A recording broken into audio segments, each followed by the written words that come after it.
The scholar maths route या YouTube चॅनलमध्ये आपले सहर्ष स्वागत आहे. शिष्यवृत्ती परीक्षा अर्थात स्कॉलरशिप इयत्ता 4थी साठी आपण हे व्हिडिओ बनवत आहोत. आणि या व्हिडिओमध्ये बघा आपण पदावली म्हणजे काय आणि अक्षरांचा वापर कसा केला जातो, पदावलीचा अर्थ काय होतो ते आपण पाहत आहोत. मागील व्हिडिओमध्ये आपण पदावलीबद्दल माहिती पाहिलेली आहे.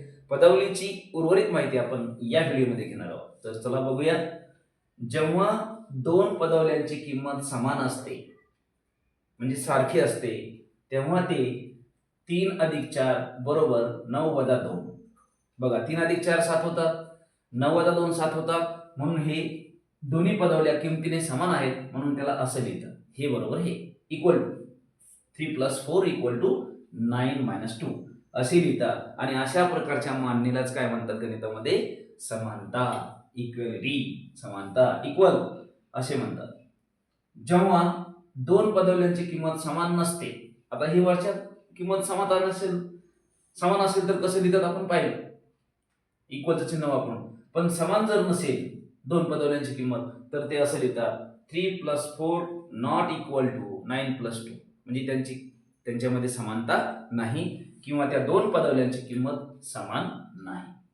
तेव्हा त्या दोन पदावल्यांमध्ये असमानता आहे असेही म्हणतात. आणि नॉट इक्वल टू म्हणजे त्या चिन्हावर उभी तिरपी रेष देऊन नॉट इक्वल हे दर्शवले जाते. किंवा असं सुद्धा दाखवलं बघा, असमानता दर्शवण्यासाठी ग्रेटर दॅन लेस दॅन, ग्रेटर दॅन लेस दॅन म्हणजे ही पदावली मोठी आहे ही पदावली छोटी आहे असं आपल्याला दाखवता येते. कसं? इथं आपण नॉट इक्वल टू दाखवले, हे इक्वल नाही म्हणजे कोणीतरी मोठे आहे आणि कोणीतरी लहान आहे.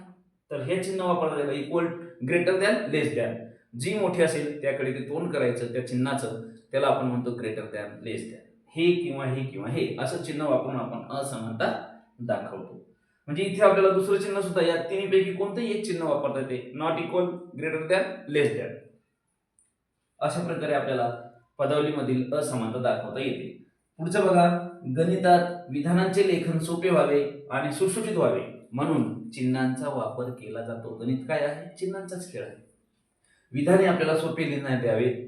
उदाहरणार्थ दोन संख्यांची बेरीज 4 आहे तर मग ते आपल्याला चिन्ह वापरून लिहिता आलं पाहिजे ना.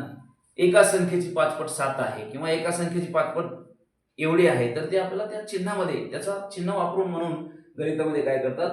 सुटसुटीत व्हावं विधान म्हणून त्या चिन्हांचा वापर करतात. असेच व्हिडिओ आमचे पाहण्यासाठी या व्हिडिओला शेअर करा, लाईक करा आणि चॅनलला सबस्क्राईब करा. भेटूया पुढील व्हिडिओमध्ये. तोपर्यंत नमस्कार.